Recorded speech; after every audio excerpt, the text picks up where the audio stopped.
pwede ha mag-ring. Can you sit down?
Okay po mga kapatid, let's all stand up please. We'll start by way of prayer. Tapos po yan, we'll ask Brother RJ to lead us in singing. Alright, let's pray. Dear God, Heavenly Father, once again, nagpapasalamat po kami for this time that we can proceed sa aming worship service. Thank you, dear Lord, sa natapos sa Sunday School, sa mga bata. And then din po, Panginoon, sa adults. We thank you, Lord, for the teachers who are willing to teach. And thank you, Lord, at kami po lahat ay nakarating ng matiwasay dito po sa aming meeting place. We pray, dear God, na ikaw po sana mabigyan ng pagwalatian muli sa lahat ng aming gagawin. Especially, Lord, sa pangaral po ng iyong salita. We also thank you, dear God, sa lahat ng blessings na aming natanggap. I pray, Lord, na ikaw po muli ang mabigyan ng kaluwalhatian sa mga blessings na ito. Nawa po ay magamit namin po para po sa ikabubuti ng gawain. So once again, Panginoon, we glorify you in every aspect of our service and also pray in the name of the Lord Jesus Christ. Amen. And standing, please, Brother RJ. Let's sing po page 174, My Jesus, I Love Thee. Page 174. Bawit po tayo lahat na may nagalakad. Amen? Amen. Page 174. Bawit po tayo ng malakas.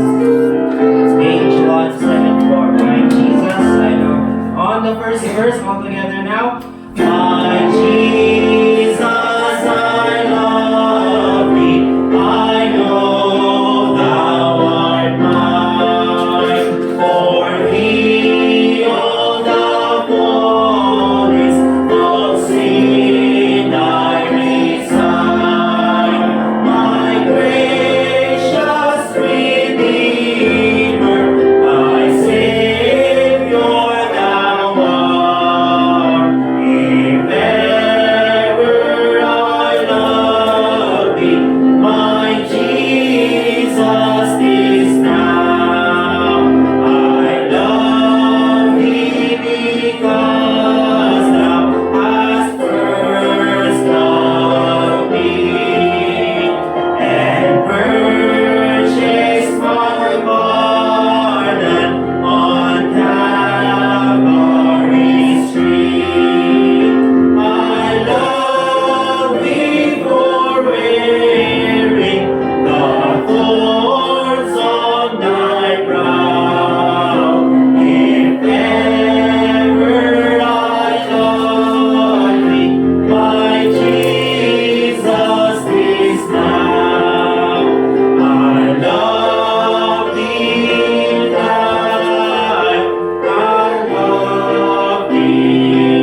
glory in heaven so bright.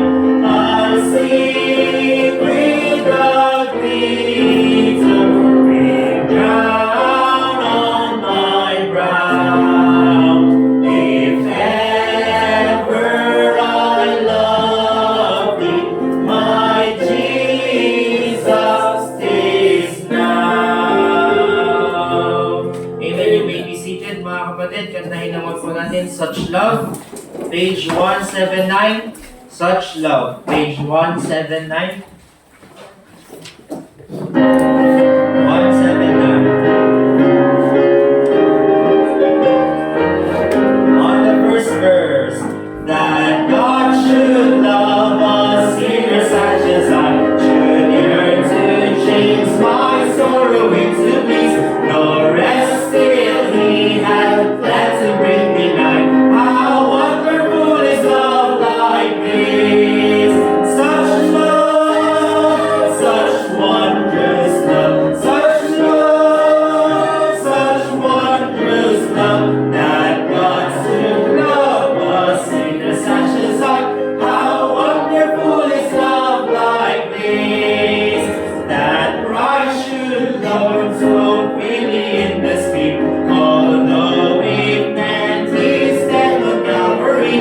Did ever human suffer nor think that love would stop me? Such love, such wondrous love, such love, such wondrous love, that God should love us sinners such as I. How wonderful is love like this, that for a willful act such as I, the Father planned, the Savior bled and died, redemption for a worthless slave to buy, who alone and in grace we find. Such love, such wondrous love, such love, such wondrous love, that God should love us sinners such as I. How wonderful is love like this! And now He takes me to His heart, the Son. He asks me not to feel a servant's place, the far-off country, wanderings all or none. Wide open are His arms of grace.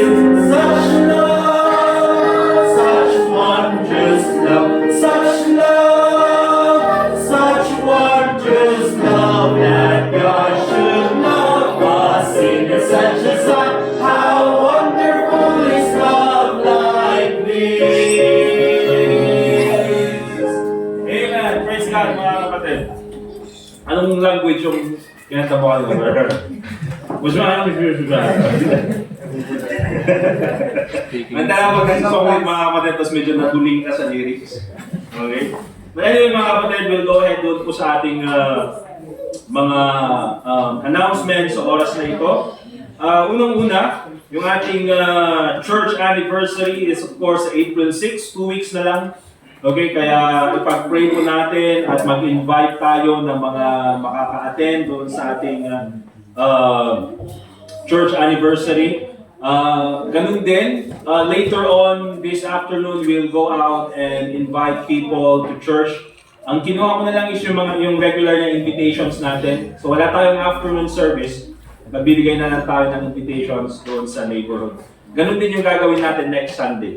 So makapag-prepare tayo para sa this coming church anniversary, Saturday, Sunday. Okay?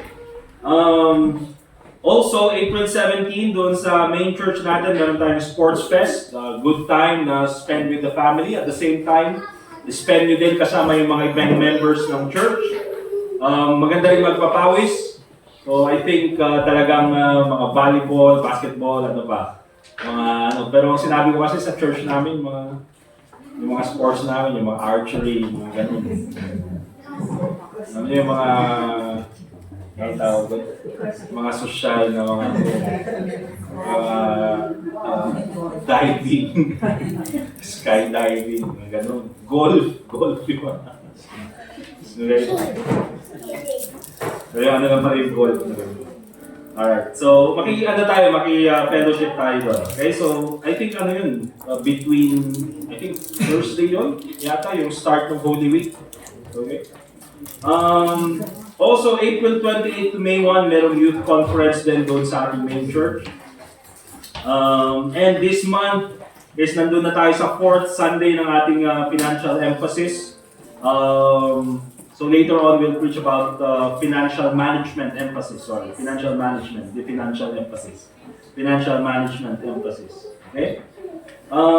Also, we'll have our special offering later on. After po ng ating regular offering, kuha tayong special offering for our anniversary. Okay?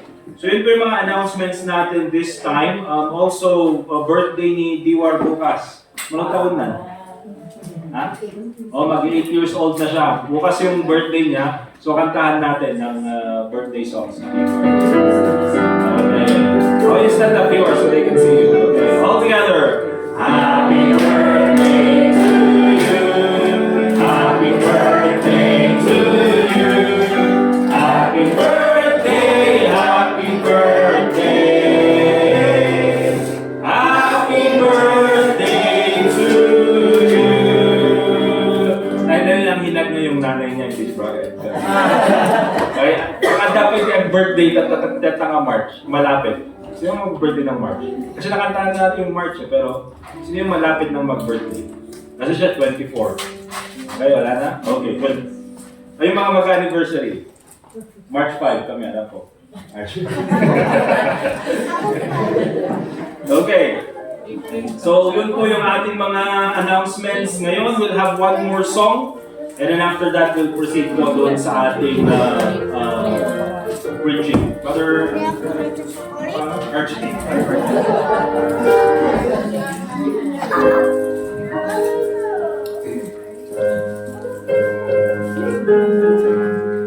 Page 180 po mga kapatid. Is in the love of Jesus something wonderful. Amen. Page 180. On the first verse, all together now. There will never be a sweeter story of the safest love divine. Love that brought him from the realms of glory, just to save a sinful soul like mine. Isn't the love of Jesus something wonderful, wonderful, wonderful? Oh, isn't the love of Jesus something wonderful, wonderful it is to me. Understands the universe around me, reaching to the farthest soul away, saving, giving love that was around me. That is what my heart can truly say. Isn't the love of Jesus something wonderful, wonderful, wonderful? Oh, isn't the love of Jesus something wonderful, wonderful it is to me. Love beyond our human comprehending, love of God and Christ, how can it be? This would be my theme and never ending, great believing love of Calvary. Isn't the love of Jesus something wonderful, wonderful, wonderful? Oh, isn't the love of Jesus something wonderful, wonderful it is to me. Thank you, Brother RJ. We'll go ahead po doon sa ating preaching ngayong umagang ito. Let's go ahead and open our Bibles and we'll go to the book of Malachi. But our topic this morning, mga kapatid, because again, financial management emphasis, is I will preach about our Christian generosity in relation to financial management. Our Christian generosity in relation to financial management. And ito po mga kapatid ay patungkol po sa giving. Okay? Ito po ay financial management emphasis, so ito po ay patungkol sa giving. And sa mga members ng church, and of course, ganoon din sa mga bago pa lang na nag-attend sa church, ay hindi po ako palaging nag-preach about giving. Okay? Kasi nga po ito ay financial emphasis or management emphasis, kaya po ako mag-preach ng giving ngayon. Kasi ayoko naman na parang palaging giving na lang yung preaching na napapakinggan natin. But dahil ito ay financial management, giving po ay, or generosity, or liberalism, yun po yung liberalism sa Bible, hindi po yung liberal na kaisipan, or liberality, or generosity is a part of Christian living. Amen? So kasama po yan sa pamumuhay natin bilang mga Kristiyano. Hindi po yan pwedeng tanggalin. Okay? And it is shown in scriptures. And so, makikita natin that dito sa Bible, there are different types of Christian giving. And I'll just mention to you 4 of them, or probably 5. And ito po mga kapatid, yung mga giving or mga label na nakikita natin doon sa ating tithes and offering slip. Para po alam nyo kung anong ibig sabihin ng mga yon. Para alam nyo kung anong ibig sabihin ng tithes, alam nyo yung ibig sabihin ng love offering, alam nyo yung ibig sabihin ng missions, and alam nyo yung ibig sabihin para po doon sa church love or church projects. Okay? So, first of all, let's take a look at the different types of Christian giving. Ano may iba't ibang uri ng Christian giving. Now, the Bible teaches us different forms of giving.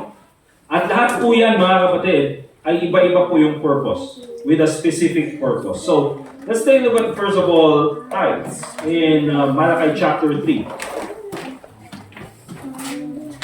And in verse 10, hanggang verse 11. Malachi chapter 3, and in verse 10 and in verse 11. Ang sabi ng Bible, in Malachi chapter 3, verse 10 and verse 11, and dito po mga kapatid, makikita natin yung purpose ng tithes. Bring ye all the tithes into the storehouse, that there may be meat in mine house. And prove me now herewith, saith the Lord of hosts, if I will not open you the windows of heaven, and pour you out a blessing, that there shall be no room enough to receive it. So, again, basic po ito, pag sinabi natin tithe is 10%. Okay? So, ano po yung lalagyan natin ng 10%? Of course, that is yung ating income. Or yan po yung whether it be coming from your salary or coming sa business. Lahat po ng papasok sa iyo na pera, there is a 10% na kukunin or ibibigay para sa, by the way, hindi kukunin, ibibigay para sa Panginoon. And that is found in the Bible, mga kapatid. Now, what is the purpose of tithe? Sa Bible, the Bible says, bring you all the tithe into the storehouse, that there may be meat in mine house. Pagkatang ti karne. Sinabi, there may be meat in mine house. Ang ibig sabihin niyan, mga kapatid, yung purpose ng tithe is to be used in the Old Testament for the temple expenses. But ngayon, dito sa ating panahon, sa New Testament, it is to be used for the church's expenses. Amen? So yun po yung purpose ng tithe. Okay? Now, what's the result of giving tithe? Ano ba yung resulta kapag ikaw ay nagbigay ng tithe? The Bible says, prove me now herewith, subukan mo ako, sabi ng Panginoon, kung hindi ko bubuksan ang bintana ng langit, if I will not open you the window of heaven, and pour you out a blessing that there shall not be room enough to receive it. Bubuksan ko ang bintana ng langit, at bubuhusan kita. Basically, pour you out, di ba? Bubuhusan kita ng biyaya na there shall be no room enough to receive it. Ibig sabihin, kung Ilocano, aglaplapusanan nga bendisyon. Okay? Now, yun po yung resulta ng pagbibigay ng tithe. However, I don't want to focus on the result of giving tithe. Bakit, mga kapatid? Because yung result ng giving tithe is not the reason why you give tithes. Okay? Hindi ka po magbibigay ng tithe para ikaw ay i-bless ng Panginoon. Amen? Naintindihan po? Because the result is different from the reason. Kaya po maraming Kristiyano ang isip nila magbigay ng tithe para i-bless ng Panginoon, para i-bless ng Panginoon, i-bless ng Panginoon. First of all, bless ka na ng Panginoon. Kaya ka nga makakapagbigay ng tithe. Okay? So, nauna nang nag-bless ang Panginoon. Secondly, kapag ka po kasi ganun yung isip natin, para ba natin parang ginagawa natin ng Panginoon na bata, nasasabihin natin, magta-tithe ako, bless mo ako Yan yung sabi, well, first of all, mga kapatid, promise na yan ng Panginoon. Okay? He said na kapag ikaw ay nag-tithe, He will pour you out a blessing and there shall be no room enough to receive it. But again, it's not the reason why we give tithe. What's the reason why we give tithe? We give tithe because we want to honor God for blessing us. Okay? Kaya ang sabi ng Bible in Proverbs chapter 3, verse 9 and 10, honor the Lord with thy substance and with the first fruit of all thy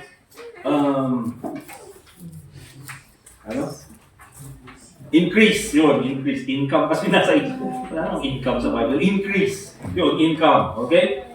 So, bakit ka magbibigay sa Panginoon? It's because you want to honor God dahil nauna siyang nag-bless sa'yo. So, hindi ka magbibigay ng tithe para i-bless dak ni Apo. I-bless dak ni Apo Diyos. Okay? Namahal nga di ay tirason no apay nga agitod ka gamin nangununa nga nagitudon kanya ni Apo Diyos. May ikadwa, pangalawa dun sa Deuteronomy chapter 14 verse 22. Ilang beses na po natin nabasa ito. But let me just remind you in Deuteronomy chapter 14 and we'll read verse 22.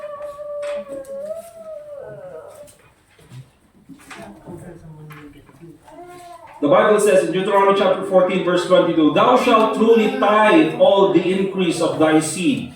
O lahat ay lagyan mo ng tithe. Ang sabi ng Bible, that the field bringeth forth year by year. And thou shalt eat before the Lord thy God in the place which he shall choose to place his name. The tithe of thy corn, of thy wine, and of thine oil, and the firstlings of thy herds and of thy flocks. And the Bible says that thou mayest learn to fear the Lord thy God always. You see, another reason why we give our tithes is because of this. Because we fear God. Okay? Kaya ang sabi dyan, magbigay ka ng tithe, basically yung sinasabi dun sa Deuteronomy, that thou mayest learn, tatlong maadal mo, matutunan mo, to fear the Lord thy God always. So bakit ka nagbibigay ng tithe? Again, it's not to be blessed, it's because you fear God. Okay? And bakit pa? Why is it that we should fear God? Because nakita po natin, mga kapatid, if we go back to Malachi, or since nandiyan kayo sa Deuteronomy chapter 8, or Deuteronomy chapter 14, go to Deuteronomy chapter 8. And again, nabasa na rin po natin ito. At gusto ko pong buksan nyo yung mga Bibles nyo so that makita nyo po na yung pinag-aaral natin ay galing sa salita ng Diyos. Bakit? Kasi nga po, I'm very careful na nag-preach about giving dahil marami po, especially preachers and pastors nowadays, pwede nilang i-twist yung scriptures para makakuha ng mas maraming pera doon sa kanilang congregation. But in Deuteronomy chapter 8 verse 18, the Bible says, but thou shalt remember the Lord thy God, for it is He that giveth thee power to get wealth. Why should you fear God in regarding to giving tithes? Because, mga kapatid, siya po ang nagbibigay sa iyo ng lakas para makapagtrabaho. Siya ang nagbibigay sa iyo ng katalinuhan para magawa ng maayos ang iyong trabaho. And if we go to Malachi chapter 3, balikan po natin yung Malachi chapter 3 and we'll read verse 11. Verse 10 and 11. Nakita natin, sabi ng Panginoon, prove me now herewith, saith the Lord of hosts, if I will not open you the windows of heaven and pour you out a blessing that there shall not be room enough to receive it. Why should we fear God? Not only because He gives us the strength na makapagtrabaho, but because He has the power to give blessings. Nakita po natin yan. But also in verse 11, and I will rebuke the devourer for your sakes. Yung devourer po yan, mga kapatid, is Doon po kasi sa Old Testament, especially dito sa mga nandito sa Israel, sila po ay dependent sa agriculture. So yung devourer na yan is either peste or pestilence na pwedeng sumira sa lahat ng kanilang pananim, pagkain, or even businesses. Okay? Para sabi ng Panginoon, if you give your tithes, not only will I bless you, but I will rebuke the devourer. Papalayuin ko yan, patitigilin ko yan. And ang sabi niya ganyan, and for your sakes, and he shall not destroy the fruits of your ground, neither shall your vine cast her fruit before the time in the field, saith the Lord of hosts. Not only should you fear God because He has the power to give you blessings, but also He has the power to withhold blessings. Naintindihan po mga kapatid? Kaya tayo nagtatides, hindi po para i-bless tayo ng Panginoon. Nagtatides po tayo dahil gusto natin i-honor ang Panginoon unang-una, and secondly, dahil may takot tayo sa Diyos. Naintindihan po? That is the reason why we give. Hindi po para ma-bless tayo. Being blessed is the result of giving. Amen? Being blessed is the result of giving tithes. Okay? And again, mga kapatid, pagka po kasi sasabihin natin na, oy, magta-tithe ako para i-bless ako ng Panginoon. Paano pag dumaan sa buhay mo yung parang nangyari kay Job? Where nagsabi ng Bible that itong si Job na to is a righteous man doon sa generation niya na yun. At halos lahat ay ginagawa niya para sa Panginoon. And you know what mga kapatid? The time na kinausap ni Satanas ang ating Panginoon patungkol kay Job is the time when Job was giving his offering to God. Bibigay ng offering. At saka dyan, lumapit si Satanas sa Panginoon at binibless mo lang naman yan kasi mabait yan sa iyo. Okay? Eh, nagbigay ng offering si Job. Pero anong naging result? Anong nangyari sa buhay niya? Kinuha ng Panginoon lahat. You see? So, kung gano'n yung isip natin, magta-tithe ako para i-bless ako ng Panginoon, paano pag di ka bless ng Panginoon? Di ka naman bibigyan. Okay? But we give God because we honor Him. We give our tithes because we fear God. Anong ibig sabihin niyan? Kahit anong mangyari sa buhay, we continue to honor God. We continue to fear God. Bakit, mga kapatid? Because our giving is not based on blessing. We give it because God deserves it. Naintindihan ko? That is the result or that's the reason for giving. So don't be deceived, mga kapatid. Magbigay kayo para ma-bless kayo. Magbigay kayo para ma-bless kayo. Remember, hindi po magkukulang ang Panginoon sa blessing sa atin. Ang dami pong blessing na binibigay sa atin sa Panginoon, ng ating Panginoon. Yung buhay natin, yung health natin, yung church natin, yung salita ng Diyos, the Holy Spirit, the wisdom that God gives us, ang daming blessing na binibigay ang Panginoon sa atin.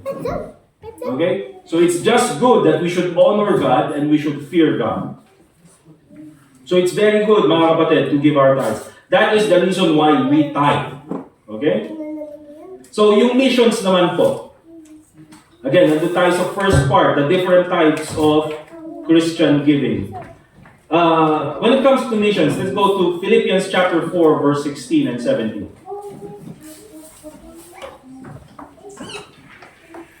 Philippians chapter 4, verse 16 and 17.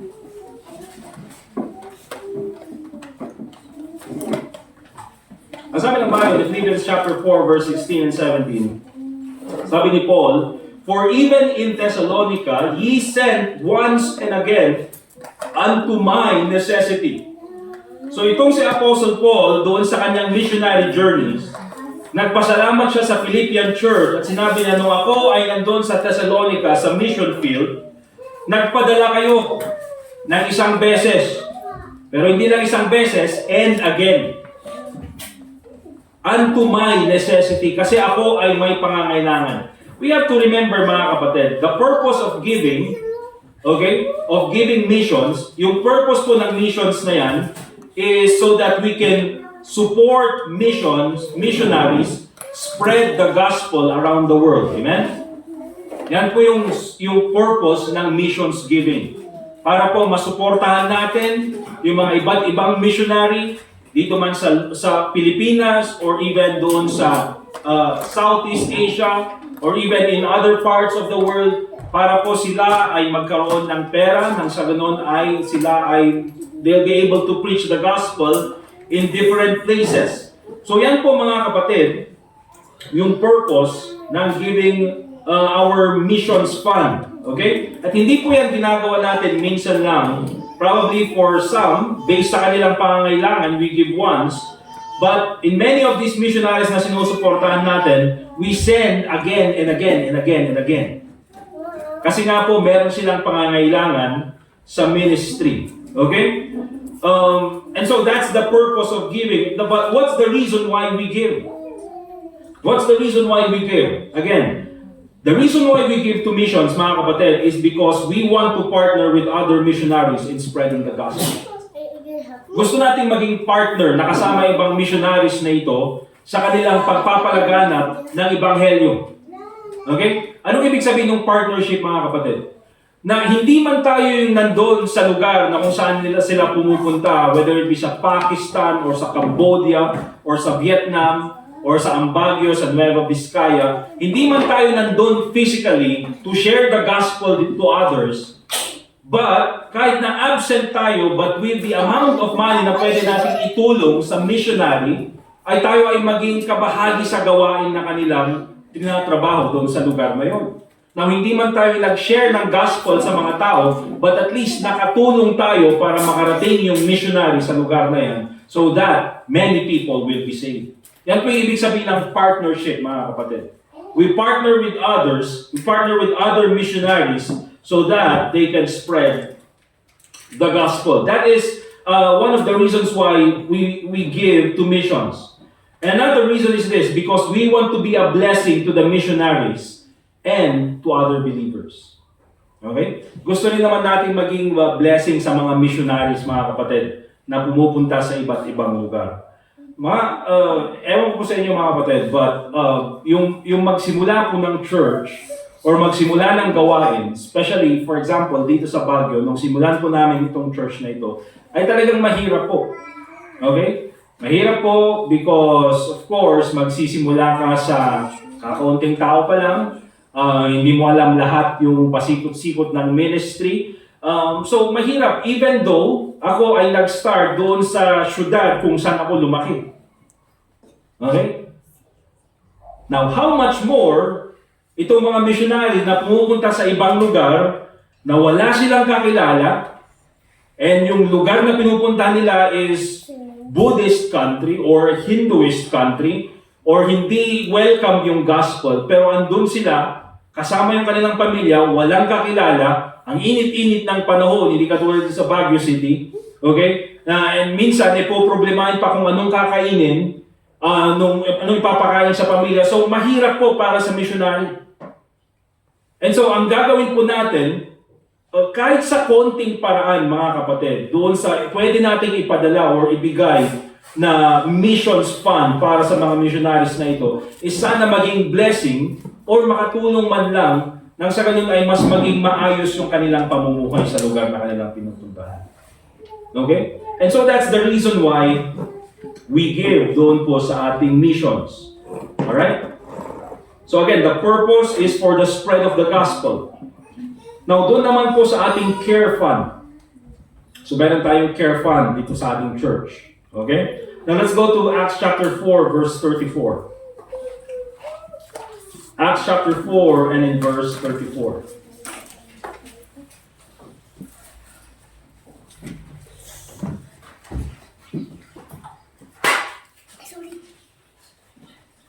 Ano sabi ng Bible? In Acts chapter 4, verse 34, neither was there any among them that lacked. Now, ito po yung church doon sa Book of Acts. Ang sabi ng Bible is yung mga members doon sa church na yon, wala po sa kanila ang, hindi naman nangailangan, pero, ano ba yung lack? Sa, kulang-kulang. Wala sa kanila ang may kulang-kulang. Uy, mga perfecto na mga members, no? Hindi. Yun nga, yung may kakulangan. Ngayon, no Ilocano ko kasi Ilocano, pa mas makawatan. Adagan niya rin ang kasapulan, ng aming kasapulan na maitid. Okay? Yun yung ibig sabihin ng lack. Meron silang pangangailangan, pero at least yung pangangailangan nila na ipoprovide through the church. Okay? Kasi kung titignan natin mga kapatid, lahat po tayo may pangangailangan. We have needs. Okay? Pero at least itong mga members ng church, neither was there any among them that lacked. Yes, they have their needs, but it was provided. How was it provided? Because the Bible says, "For as many as were possessors of lands or houses sold them, and brought the prices of the things that were sold." So, yun sa mga members na may lupa, may ari-arian, binenta nila, at yung kung anong pinagbentahan nila, the Bible says in verse 35, "And laid them down at the apostles' feet." Binigay sa mga apostles. And anong ginawa? At yung mga apostles ay bumili ng kanilang sariling eroplano. Hindi po mga kapatid. "And distribution was made unto every man according as he had need." Okay? Yung pera na binigay sa mga apostles, anong ginawa nila? Based doon sa hindi nila dinistribute sa mga members, may pera, distribute natin sa lahat ng mga members. Hindi. Binigay nila sa mga members according sa pangangailangan ng mga miyembro. Okay? So what's the purpose of having care fund? First of all, mga kapatid, or yung purpose talaga niyan is to be used for members who are in financial difficulty. Kaya po tayo may care fund, mga kapatid, para po kung may mga members tayo sa church na may konting pangangailangan, o simulan natin sa konting pangangailangan, at least makatulong po ang church. Okay? Dahil at least dyan po sa konting paraan na yan, na ipapakita natin yung love one another. Okay? And later on, we will go to that topic. Kasi po, ayaw naman natin, mga kapatid, na kung yung isang member, for example, dumating sa sukdulan siguro na nangangailangan na ng 500 pesos or 1,000 pesos. Siguro sabihin natin pambayad ng kuryente or pambayad ng tubig na talagang sobrang nangangailangan. Kaya naman natin, mga kapatid, na yung member na yan, pupunta pa doon sa Bombay at mangungutang. Magpa 5-6 pa. Okay? Or mangutang pa sa kung sino-sino kung pwede namang tumulong yung church. Amen? So kung pwede nating tulungan, ba't hindi natin gawin? Later on, we'll go to more in-depth dyan sa reason na yan. Okay? So what's the reason why we give to Care Fund? Okay? First of all, we remind ourselves to be a blessing because God blessed us. So bakit tayo nagbibigay sa Care Fund? Again, itong Care Fund na ito, this is willingly na ibinibigay natin. Okay? Pero the reason why nagbibigay tayo sa Care Fund ay para mai-remind din natin sa sarili natin na tayo ay maging blessing dahil blessed tayo ng Panginoon. Yan po yung sinasabi ng Bible na it is more blessed to give than to receive. Again, oftentimes mga Kristiyano, pag babasahin nila yung verse na yun, ulit-ulit yung sinasabi, sabi nila, it is more blessed to give than to receive. Oy, magbigay tayo. Magbigay tayo. Para mas marami tayong blessing na matatanggap. It is more blessed to give than to receive. Okay? But again, mga kapatid, hindi po yan yung meaning ng verse. Ang meaning ng verse na yan is supporting one another inside the church. Na kung ikaw, blines ka ng Panginoon, ibig sabihin, you be a blessing to others. It is more blessed to give than to receive. Ikaw na nagbibigay, mga kapatid, ay blines ka na ng Panginoon, kaya maging blessing ka naman sa iba. Okay? Yun yung meaning ng it is more blessed to give than to receive. Hindi ka magbibigay para i-bless ka muli ng Panginoon. That's selfish. You give because God has already blessed you. And you know what, mga kapatid? Anong malaking blessing doon? Hindi ikaw yung nangangailangan, ikaw yung tumutulong. Okay? So remember that.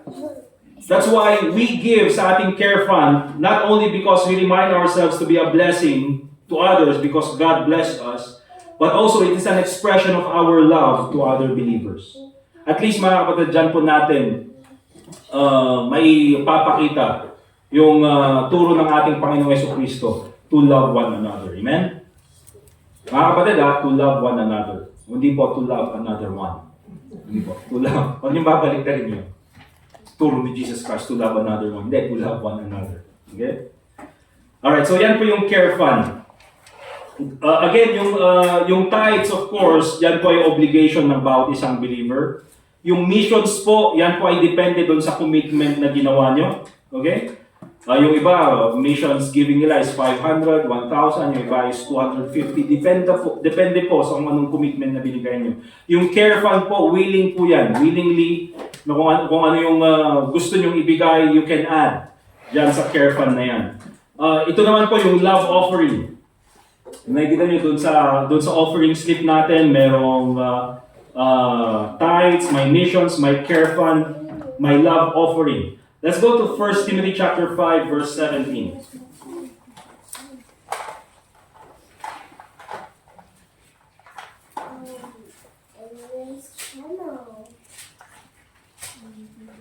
First Timothy chapter 5 and verse 17. Ang sabi ng Bible, let the elders that rule well be counted worthy of double honor, especially they who labor in the word and doctrine. So yung love offering na po yan mga kapatid is for those who labor in the word or those who labor in the word should be supported. Okay? So yung love offering po usually ay ginagamit po yan para sa pangangailangan ng preacher or pangangailangan ng pastor. Pero again mga kapatid, ito po ay hindi po obligation na kailangan lahat kayo magbigay sa love offering. Ito po ay willingly na ibibigay. And hindi ko po rini-require ang mga members ng church na kailangan magbigay kayo sa love offering. Magbigay kayo ito, ito yung set. Lahat kayo mga kapatid, lahat ng mga members ng church, lahat ng members dito ay magbigay ng tig-1,000 every month. Ilan kayo? 1, 2, 3, 4, 5, 6, 7, 8, 9, 10. Uy! May mga 100 tayong membro. Dapat 100,000 every month ang ini-expect ko sa inyo. Ha? Okay? So hindi po yun mga kapatid. This is willingly na binibigay po ng mga members. Now what's the purpose is this? Or what's the purpose of this? The purpose of yung love offering is for whatever the preacher wants to use it for. Naintindihan? Kasi hindi po yung parang magbibigay tayo dun sa love offering tapos tingnan mo natin kung saan gagastusin. Uy, nakita niyo ba si Pastor, nag-Jollibee siya nung last Sunday. Baka doon niya ginamit yung love offering. Doon siya, nakita ko siya kumakain doon sa ano. Dapat, ba't siya kumakain doon? Ano ba, kumain siya nung Monday, nakita ko sa McDo, tapos nung Tuesday, nakita ko sa Good Days, tapos nung Wednesday. Lahat na lang sinusundan mo kung saan gagas. Kasi nga, diba, for example, for example, sa isang company, ikaw ay sumahod doon sa company mo, bahala ka na kung saan mo gagastusin yung sahod mo. Hindi ka susundin ng company, ba't mo ginagastos dyan sa ano? Okay? But again, gusto kong makita mga kapatid, or gusto kong ipakita sa inyo, that first of all, another first principle that I'd like all of you to see, and for those who wants to be a pastor, for those who want to be a preacher, na ang church po ay hindi linagay ng Panginoon sa ating mga, I would say, responsibility. It was not put in our responsibility para yung pastor ay yumaman. Okay? Nandyan po yung church para suportahan yung pastor sa kanyang pangangailangan. Amen? Ay hindi po tayo yung parang mga word of faith ng mga pastors na okay mga kapatid, lahat kayo ay magko-contribute para sa pangangailangan ko bilang isang pastor. You see, kailangan akong mag-travel every time at pumunta sa iba't ibang lugar kaya kailangan ko ng sasakyan na Land Cruiser. Kailangan ko ng sasakyan na Land Cruiser. Kasi yan yung pangangailangan ko. Okay? Well, first of all, ito mga kapatid, kung yung church ay pwedeng or kaya and the church agrees na ibibigay yan sa pastor, that's good. Okay? Kung kaya ng church na ibigay yan sa pastor, okay yan. That's good. That's fine. God bless that church kung kaya nilang ibigay. Pero I think, mga kapatid, sasabihin ko, itong maliit na church natin, sasabihin ko na, mga members, mga kapatid, kailangan ko kailangan ko mag-travel at kaya kailangan ko ng ayoko yung Land Cruiser. Ha? Iyo. Gusto ko Tesla. Diba? For example, yun naman yung gusto ng isa. Syempre, alam na mahal. But again, mga kapatid, it first of all, it's not logical, and I don't think it's right. Di ba? So, firstly, sa mga men dito sa church who wants to be a preacher or a pastor later on, it's very important that you also have the skills to work. Katulad po ni Apostle Paul. Okay? Na while he is doing the work of a missionary, while he's doing the work of a preacher, of a pastor, of an evangelist, na hindi siya palaging nakaasa doon sa support na ipapadala sa kanya ng church. He can also work para sa kanyang pagkain at hindi lang para sa kanya, but also sa mga kasama niya sa gawain. Okay? That's why it's very important to develop skills. If you want to be a preacher, at least meron ka rin skills. Kung titignan niyo po yung mga apostles, lahat sila ay meron silang mga skills na magtrabaho. Peter, James, John, lahat ng mga kasamahan ng ating Panginoong Jesucristo, they were good fishermen. At mga kapatid, akala natin fishermen lang. Hindi po, malaki po yung kanilang sahod doon sa panahon nila. Okay?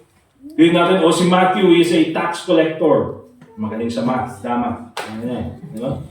I mean, public accountant, sabihin na natin. Apostle Paul, he was a tent maker. O kung babalikan natin yung kanyang legal na trabaho, he was a lawyer. Si Luke, nakasama ni Apostle Paul, he was a doctor. Okay? Mga kapatid, doon sa mga kasama ni Jesus Christ, isa lang naman yung tao doon na walang skill. Actually, may skill siya. Pero negative yung kanyang skill, si Judas. Anong skill niya? Manghudas. He was a thief from the beginning, ang sabi ng Bible. So it's very important, mga men, of course, those who want to be in the ministry, want to be a preacher, want to be a pastor in the future, is you should have the skills in order to work for yourself and also for the family. But of course, kapag andyan na at malaki na yung church at kaya nang suportahan yung pastor, and I believe that's the time that the church should fully support the pastor. Amen? Pero at least, mga kapatid, yung mga men, you should do your best in order to provide also for the family. So yan po yung purpose ng love offering. Again, hindi po yan required sa mga members. Kaya nga po, praise God, thank you for your prayers. At least nakapaghanap po ako ng mas okay na work. Ngayon, yun nga lang, night shift. Kaya minsan, titignan ko yung mini-measure ko yung eye bags ko minsan eh. Parang, buti sana kung sabay na lumalaki, mas malaki ito minsan. Kaya minsan, mas binabalance ko yung pagtulog. Okay? But anyway, mga kapatid, it's not required sa mga members dito sa church natin na maglagay sa love offering. But if you want to be a blessing to the minister, then you're welcome to do it. Okay? So what's the reason why you give sa love offering? Because we want to support our ministry. And because we want to be a blessing to those who are a blessing to us. Okay? And of course, nandyan naman po yung another giving natin. So nandyan yung tithes, missions, care fund, love offering, and then nandyan po yung mga church projects. Okay, what's the purpose ng church projects natin? To give or to maintain or build a place of worship. Exodus chapter 35 verse 5, let me just read to you. Take ye from among you an offering unto the Lord. Whosoever is of a willing heart, let him bring it, an offering of the Lord. At yan po ay nung gagawin nila yung tabernacle. Okay? Sabi ni Moses, take ye from among you an offering unto the Lord. Whosoever is of a willing heart, let him bring it, an offering of the Lord. So, those are the different types of Christian giving dito po sa loob ng ating church. Okay? Yun lang po. Tithes, missions, care fund, love offering, church projects. Later on, we will have Thanksgiving para po sa December. But we will discuss that po doon sa ating, after po ng ating missions Sunday sa August. Okay? Pero yun lang. Other churches, meron silang first fruits. I do not teach first fruits. Meron yung mga ibang members, mga kapatid na yung sa kanilang, ewan ko ba? Yung sa kanilang offering slip is front and back. Ang dami niyan. And lahat yung required. Okay? Ano ba yung pinaka Basta ang dami. Meron yung iba na parang 20 yata yung kailangan nilang i-fill up every Sunday. Okay? Pero sa atin mga kapatid, ito lang. But let's go to the second part na gusto kong ipakita sa inyo. Different excuses why we don't give. What are the different excuses, usually Christians, na binabanggit natin or sinasabi natin why we don't give? Okay? First of all, our first excuse why we don't give is fear of depleting our resources. Minsan natatakot tayo, titingnan natin. Ang konti na nga lang, magbibigay pa ako. Ang konti na nga lang, magbibigay pa ako, especially sa tithes. Okay? Doon sa love offering, okay lang yan, huwag nyo lagyan. Or doon sa care fund, kung hindi nyo kaya, okay lang. Those are not, hindi po yun obligatory. Okay? Pero sasabihin natin, okay, magbibigay na nga ako, konti na nga lang, magbibigay pa ako. Fear of depleting our resources. Because minsan mga kapatid, if we use our eyes at titignan natin yung ating account or titignan natin yung ating budget, and of course, titignan natin yung ating pangangailangan, I mean, it doesn't make sense. Di ba? But I'd like all of us to show, I'd like to show you sa lahat sa atin mga kapatid, na itong fear na ito is because we are trusting our own resources instead of God's provision. Di ba? Mas nagtitiwala tayo or mas tinitignan natin yung ating resources kesa doon sa provision ng Panginoon. Minsan mga kapatid, we think that God cannot provide our needs when the Bible says otherwise. Sinabi na nga ng Bible mga kapatid, in Malachi chapter 3 verse 10, that if you give your tithes, prove me now herewith, if I will not open the windows of heaven and pour you out a blessing, and there shall be no room enough to receive it. Yun na yung sinabi ng Bible. Sinabi sa Philippians chapter 4 verse 19, if you support missions, na anong sabi ni Apostle Paul, but my God shall supply all your needs according to His riches in glory. So minsan mga kapatid, kung titingnan lang natin yung ating own resources or titingnan natin yung ating own budget, talagang kulang naman talaga. However, mas pinapakita niya na nagtitiwala tayo doon sa ating resources kesa sa provision ng Panginoon. Okay? That's the fear of depleting our resources. Baka maubos. Also, another one is this. Materialism. Okay? One of the excuses why we don't give or why we cannot give is materialism. Sometimes we prioritize yung ating mga personal na pangangailangan kesa sa ating spiritual responsibility, kesa sa ating tithes, kesa sa ating missions. Mas nauuna yung ating pangangailangan. Minsan, meron tayong kaisipan na, magbibigay lang ako pag meron akong extra. I can only give when I have extra. Let's go to Luke chapter 21.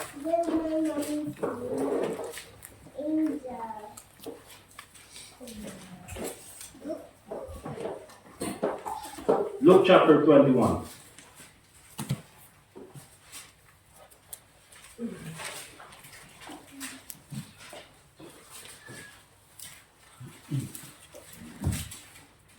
And the Bible says, and he looked up and saw rich men casting their gifts into the treasury, and he saw also a certain poor widow casting in thither 2 mites. And he said, of a truth, I say unto you that this poor widow hath cast in more than they all. For all these have of their abundance cast in unto the offerings of God, but she of her penury that hath cast in all the living that she had. Sabi ni Jesus Christ, you know what, nakikita ko itong mga mayayaman na nagbibigay yung kanilang extra doon sa treasury. And then itong widow woman na ito na nagbigay lang ng kanyang 2 mites. Lahat ng yan nagbigay out of their convenience. Lahat ng yan binigay nila out of their extra. But itong matandang babae na ito, she gave all that she had. Out of her penury, sabi ng Bible. Binigay niya kung ano yung meron siya. At ano sabi ni Jesus Christ? Mas maraming binigay yung babae na yun. So remember mga kapatid, when it comes to our belief na, oh, magbibigay lang ako kapag may extra ako, remember this, giving is an act of faith, not convenience. Okay? Hindi ka lang magbibigay when it's convenient. Because let me tell you, especially sa panahon natin mga kapatid, wala pong panahon na magiging convenient sa atin. Naintindihan? So kung magbibigay lang tayo sa time ng ating convenience, I mean, kailan pa? When would that be? Na may convenience sa atin. Okay? Another different excuse why we don't give is out of ignorance. Minsan hindi natin alam yung biblical principles of giving. Kaya nga po iniisa-isa ko yung mga giving natin dito sa church natin. From tithes, to missions, to love offering, to care fund, sa mga church projects na yan, so that hindi po tayo ignorant sa kung ano yung purpose ng mga giving na yan, and alam din natin yung tamang reason why we give our tithes and offerings. Okay? But sometimes, meron talaga yung mga Kristiyano, alam mo, minsan yung mga pilosopo, and oftentimes ito yung sasabihin nila, ba't ako magbibigay? Hindi naman kailangan ng Panginoon yung pera ko. Mayaman ang Diyos. Hindi kailangan ng Panginoon ng pera ko. Unang-una, mayaman ang Diyos at hindi niya talaga kailangan ng pera mo. Okay? God does not need your money. But remember this, giving is about obedience and trust, not God's need. Okay, tingnan niyo po yung 2 Corinthians chapter 9, verse 7.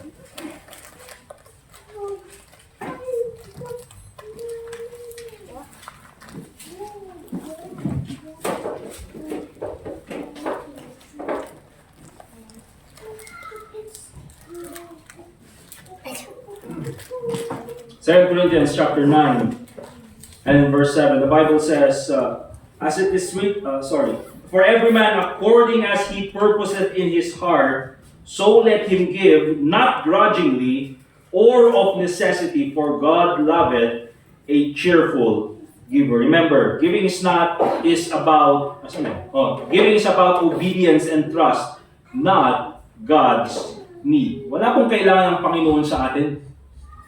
Diba? Hindi mo na kailangan, for example, magbibigay mo 1,000, baka kailangan ng Panginoon 1,000. Panginoon saran nga niya po Diyos sa 1,000. Or Panginoon saran niya po Diyos dito 2,000. Hindi po kailangan ng Panginoon ng pera. You see? Kaya ang tinitignan po ng Panginoon dito, look at verse 7, God loveth a cheerful giver. Hindi niya tinitignan yung amount, ang tinitignan niya is yung attitude in giving. Okay? Kasi, bakit? Sabi ng Bible in verse 7, not grudgingly. Yan, magbigay na nga lang ako para tumahimik ka na lang. Okay? Or of necessity. Oh, may na ako magbibigay kasi, para i-bless ako ng Panginoon. God loveth a cheerful giver. And of course, one of the excuses why we do not give is of course, lack of budgeting. Minsan hindi natin nilalagay sa budget yung para sa Panginoon. And of course, pag hindi kasali sa budget, walang nakalaan na pera. Okay? But, let's go to the third part. And gusto kong makita natin ito, mga kapatid. So nakita natin yung different excuses why we don't give. But also let me share to you, our giving reflects our spirituality. Okay? Na mayroong correlation yung ating giving doon sa ating spirituality, or probably we can say spiritual maturity. You see, when we give, it shows faith in God's provision. When we give our tithes, when we give our missions offering, it shows faith in God's provision. Kasi nga tulad ng sabi ko mga kapatid, lahat po tayo, meron tayong limited resources. Kapag titignan po natin yung ating budget or yung ating salary or yung ating income, minsan mahirap pong pagkasyahin sa isang buwan. And that's the truth of it. Okay? However, when we give, it shows faith in God's provision. Dahil despite our limited resources, it shows that we believe God's word more than what human logic dictates. Kasi yung human logic, anong sasabihin niya? Konti yung sweldo, huwag magbigay sa Panginoon. Lagay mo na lang sa pagkain, laan mo na lang sa pangangailangan. Konti lang yan, huwag ka nang magbigay sa iba. Huwag ka nang magbigay sa tithe. Don't give your tithes, don't give your missions, kasi konti lang yan. But godly logic will dictate to you, mga kapatid, that God who is able to give blessings can also take away blessings. Okay? Look at Proverbs chapter 3, verse 9 and 10.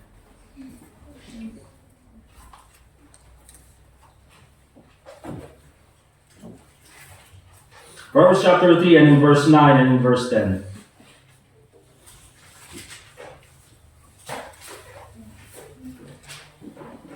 The Bible says, honor the Lord with thy substance. Kung ano yung meron ka. Another principle, mga kapatid, when it comes to giving, is that hindi kukunin ng Panginoon yung wala sa iyo. Kaya nga, mga kapatid, yung tithe is 10% of your income.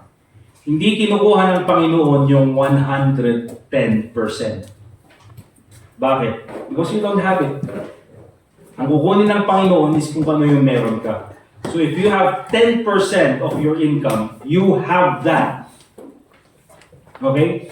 Kaya sabi ng Panginoon, o sabi ng Bible, honor the Lord with thy substance, kung anong meron ka, and with the first fruit of all thine increase, so shall thy barns be filled with plenty, and thy presses shall burst out with new wine. You see, when we give, pinapakita niyan, mga kapatid, na although human logic will dictate us not to give, but because of our spiritual maturity and because we have proven God many times, our godly logic will dictate us to trust God who is able to give and take away resources. Another thing na gusto kong ipakita, our giving reflects our spirituality. It demonstrates our love for others. Look at 1 John chapter 3, verse 17. 1 John chapter 3, and in verse 17.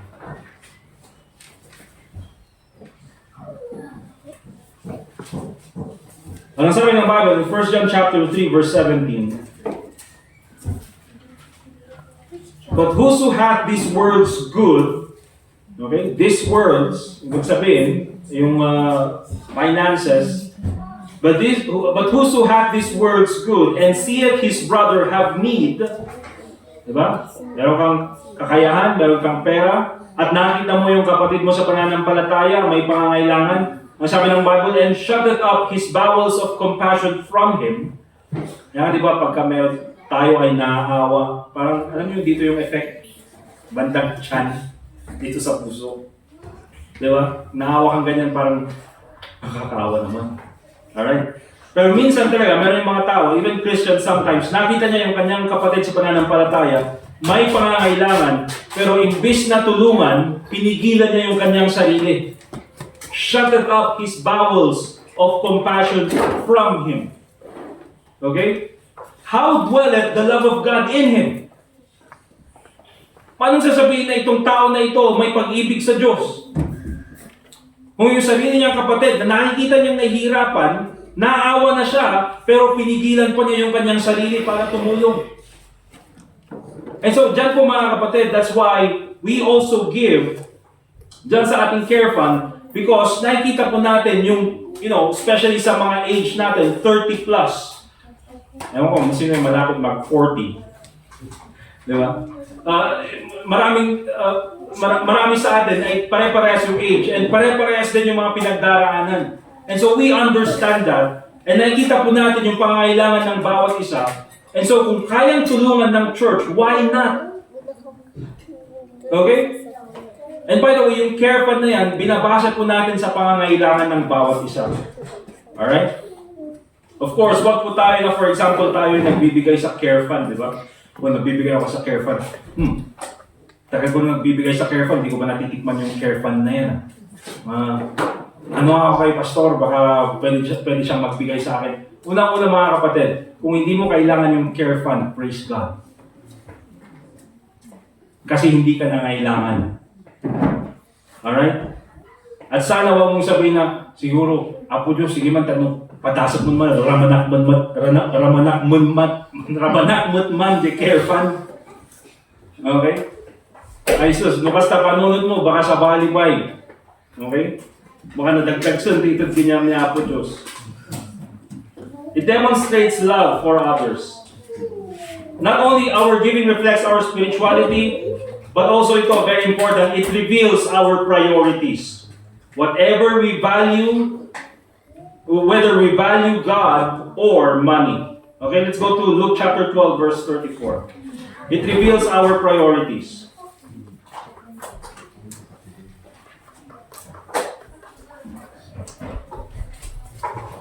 Okay? Luke chapter 12, verse 34, ang sabi ng Bible, "For where your treasure is, there will your heart be also." Ito, napakagandang prinsipyo mga kapatid na maintindihan natin. For where your treasure is, there will your heart be also. Alam mo kung nasaan yung puso nyo minsan o yung puso natin minsan? Is doon sa mga bagay na pinakamahalaga sa atin. Okay? Bakit may mga Kristiyano, hindi ako makapag-church kasi wala magbabantay sa bahay? Bakit? Kasi, mas importante yung bahay kaysa sa Panginoon. Okay? Kahit na hindi naman tatakbo yung bahay. Kapag bantayan di balay, baka kuti. Ano na? Bakit may ibang Kristiyano is, yung kanilang priority is, hindi ako makapag-church or hindi ko magawa yung mga bagay na ito because iba yung kanilang priority. Okay, so it reveals our priority. It reveals our priority whether we value God or money. So ibig sabihin mga kapatid, if we are able to give doon sa ating tithes and offering based doon sa income na meron sa atin, it shows that we value God. However, if we refuse to give sa mga bagay na yan and then dinalagay lang natin doon sa ating mga hobbies or doon sa material things na gusto nating bilhin, then it reveals also our priority that it's not God. And so our giving reflects our spirituality. But let's go to the last point mga kapatid. Ito gusto nating makita sa bawat isa. Practical steps to Christian generosity. Paano tayo mas maging generous bilang mga Kristiyano? Okay? In many ways, mga kapatid, again, this will be connected doon sa mga last na topic natin sa ating financial management emphasis. Okay? Practical steps to Christian generosity. Unang-una, nandyan po yung budget wisely. Okay? Tulad ng sabi natin, mga kapatid, the reason why we cannot give oftentimes is because hindi po naka-budget yung tithes and offerings sa budget natin. Doon sa budget natin, mga kapatid, minsan andyan yung food, nandyan yung rent, nandyan yung internet, nandyan yung kuryente, nandyan yung tubig, yung mga basics, nandyan yung mga baon, nandyan yung mga kailangan nating bayaran, yung mga bills natin. Pero minsan, wala sa budget natin yung tithes and offerings. You know what, mga kapatid? The Bible says, love the Lord with all your heart, with all your soul, with all your mind. The Bible says in Matthew chapter 6, verse 33, that seek ye first the kingdom of God and His righteousness. Kung meron man tayong priority doon sa budget natin, it should be God. Kaya doon sa ating budgeting, mga kapatid, before po natin ilagay yung mga basic necessities natin, let's put God first. Amen? You know why? Because you need God above everything. Okay? Kaya dapat unang-unang nilalagay natin sa budget natin yung tithes and yung missions or yung iba nating offerings. Again, mga kapatid, yung love offering, yung mga care fund na yan, it's not obligatory. Pero if you want to give, gusto nyo maging blessing, pwede nyo dagdagan yan. But basically, yung tithes and yung missions natin, yan po yung dapat natin sinusuportahan. So, budget wisely. Okay? Remember, doon sa budget natin, idagdag natin huwag natin idagdag, i-prioritize natin ang Panginoon. Okay? And of course, secondly, avoid debt. Let's go to Romans chapter 13, verse 8.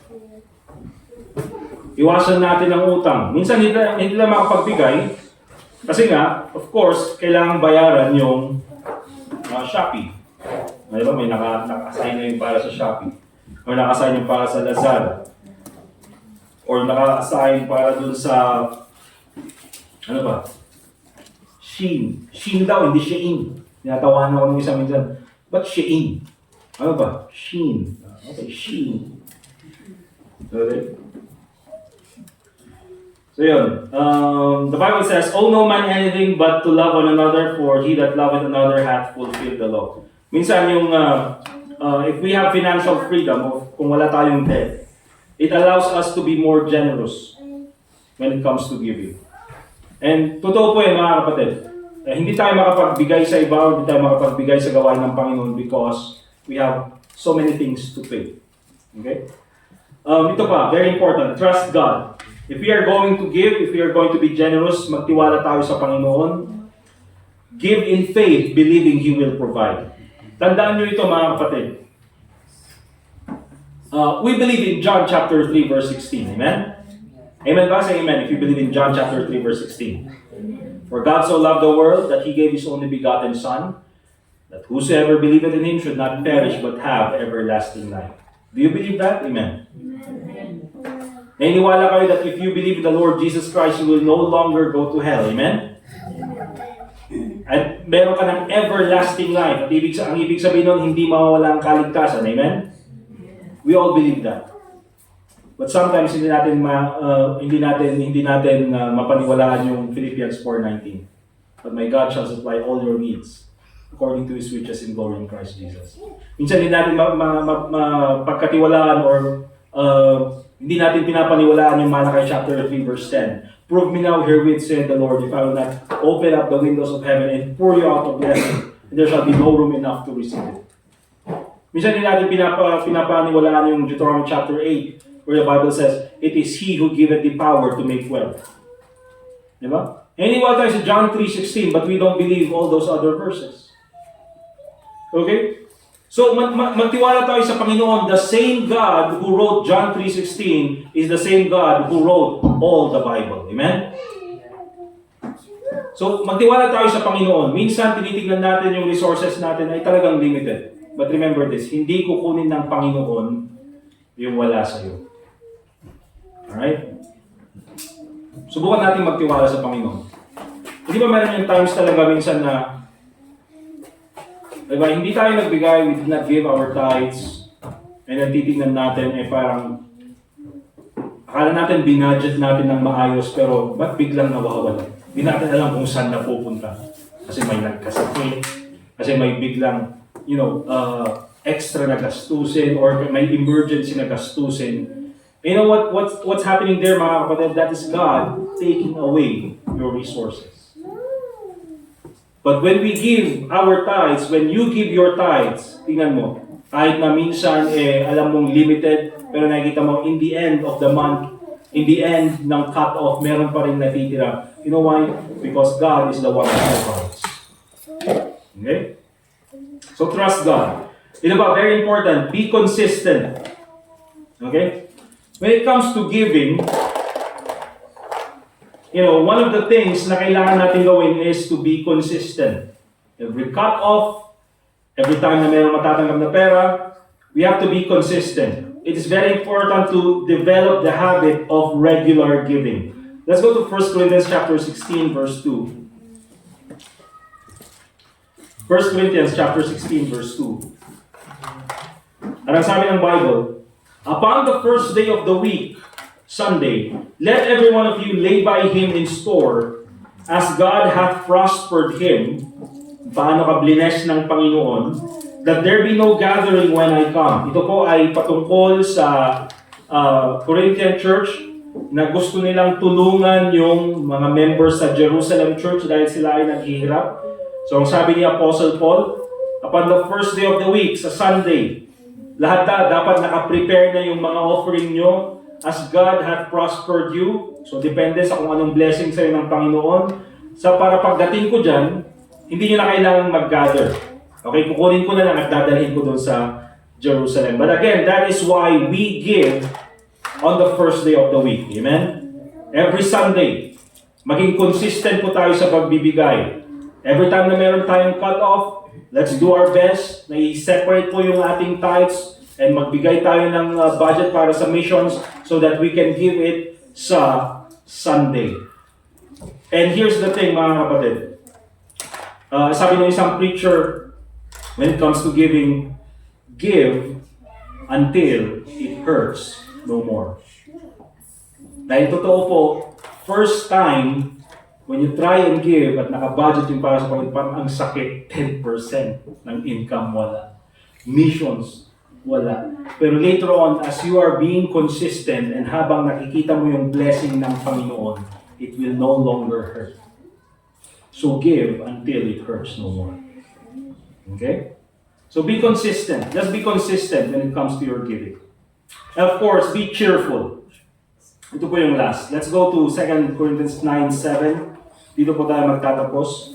2 Corinthians chapter 9 verse 7.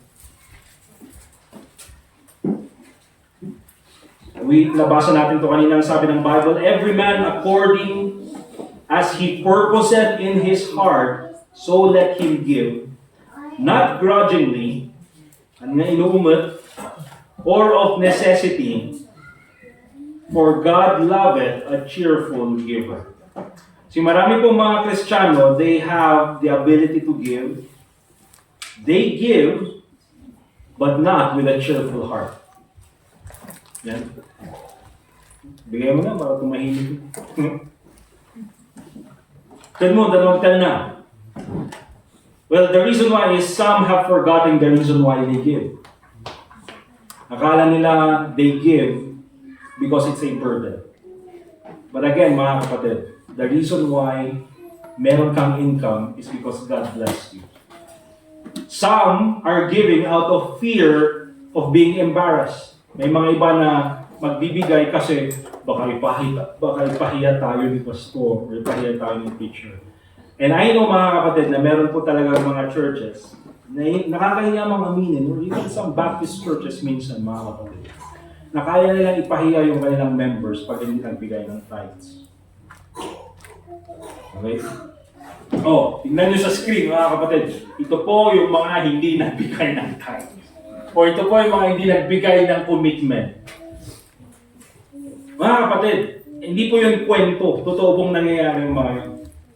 Meron po talaga yung mga ganung mga churches. Okay? Kaya minsan yung tao talagang magbibigay. Bakit? Si kamo banti, prastar da dinagan mo dyan yung ang kakano ng itod. Di ba? Ito yung sweldo nito.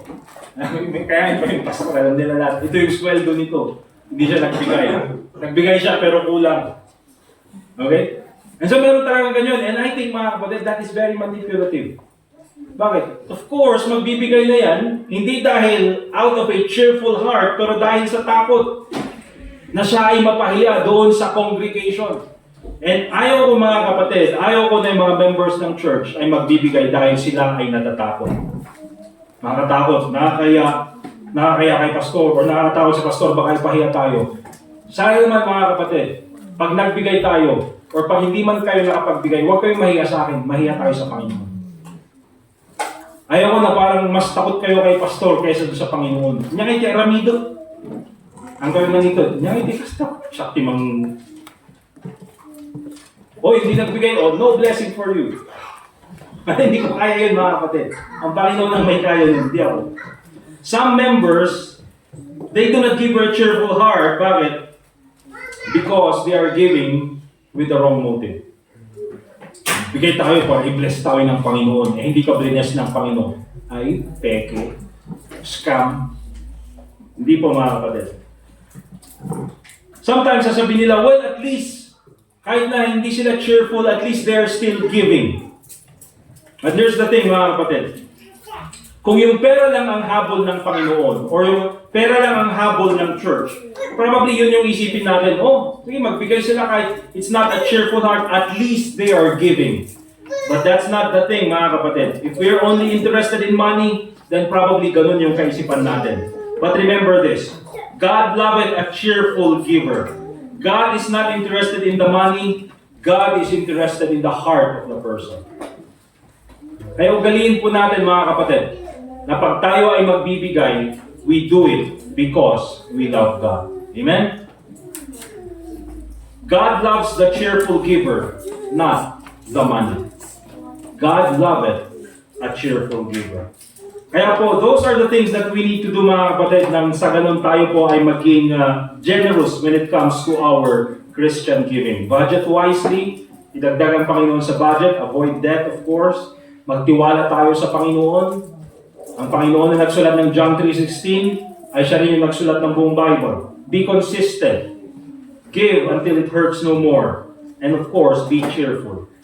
Itong gawin natin pag magbibigay tayo sa Panginoon. Panginoon, mahal kita. Ilan tayo? Panginoon, mahal kita. I love you, Lord. Di ba? Ano mo ang maragsakan ka nga mangitod? Amen? Let us pray. Dear God, Heavenly Father, once again, we thank you for this time that we can study about financial emphasis in relation to generosity. Panginoon, salamat po sa mga blessings na patuloy niyong binibigay sa amin. Salamat po, Panginoon, sa lakas, sa kalusugan, na kami po ay pwedeng magtrabaho. Sa karunungan, Panginoon, nang sa ganun ay makagawa po namin ang maayos ang aming mga gawain. We also thank you, dear Lord, na nandyan po palagi ang iyong provision sa bawat sa amin, kahit po marami kaming pagkukulang. But I pray, Lord, na sana po ay magawa namin maging consistent sa aming pagbibigay. Lord, help us be generous Christians, especially in the work of the Lord in your work. And I pray, Lord, na ikaw po sana maging priority namin sa lahat po ng aming budgeting. Lord, please help us to be cheerful when it comes to giving and help us to be consistent, Panginoon.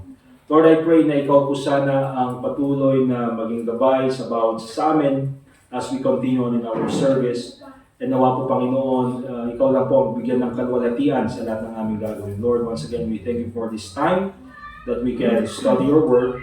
And let's pray in the name of the Lord Jesus Christ. Let's continue to pray, mga kapatid, and let's make a decision this time that we're going to prioritize God sa ating finances. And if there's one thing na kailangan nating gawin in our financial management emphasis, if there's one thing that we need to add in our list of priority is wala pong iba kundi ang ating Panginoon. We have basic needs, alam po natin yan. Lahat po tayo may pangangailangan, but more than all of those, we need God.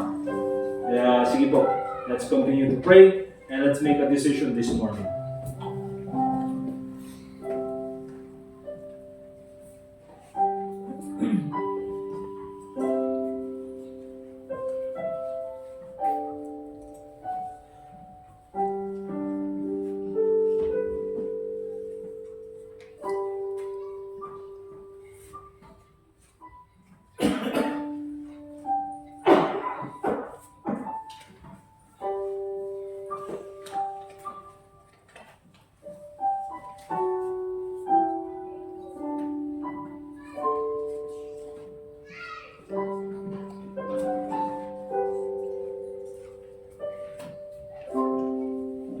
Lord, once again, thank you for this time that we can pray.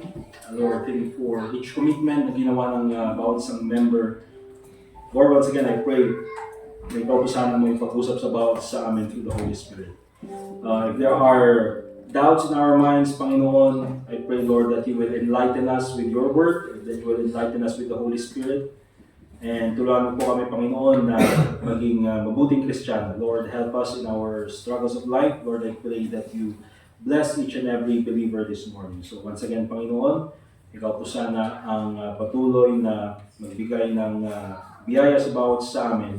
And also pray in the name of the Lord Jesus Christ. And all God's people say, Amen. Amen. Let's go ahead and proceed po doon sa ating offering ngayong umaga, mga kapatid. And we'll ask si Brother Edgar and then si Brother Jaser na lang. Brother Edgar and Brother Jaser para sa ating offerings. And then Brother RJ sa ating second offering. We'll ask si Sir Hector para sa ating offertory prayer. And then we'll proceed for the sa ating service. Sige po, let's prepare our offering. And bawin natin si Sir Hector. Let's pray. Lord God and Father, Thank you that we were able to worship you again this morning and we were with brothers and sisters. Lord, thank you that we can continue to worship you even through this offering. Thank you that you have been good to us and we have been receiving your grace and your mercy. Father, thank you for giving us the ability, the source of our income. So we then purpose in our hearts to give this morning for the work of your ministry and for this outreach. And may you be honored and glorified through this offering. In Christ's name, amen.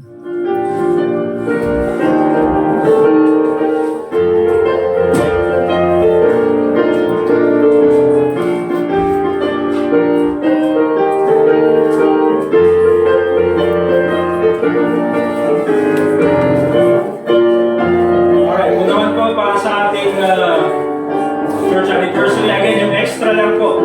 Yung extra na pwede inagdag dito po kay Brother RJ.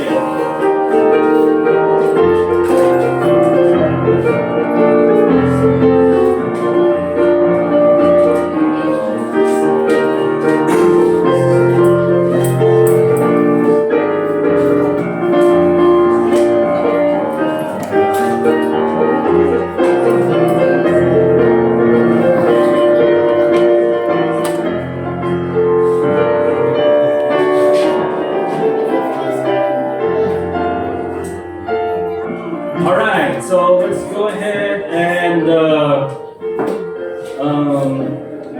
pakunin natin yung ating mga songbooks. Let's all stand up please. We'll sing song number 168. Para meron akong announcement na nakalimutan. Song number 168. And after that, we'll have our para po sa ating closing prayer, we'll ask si Brother Larry. Okay? All together, first stanza. All hail the power of Jesus' name. Let angels prostrate fall. Let angels prostrate fall. Bring forth the royal diadem and crown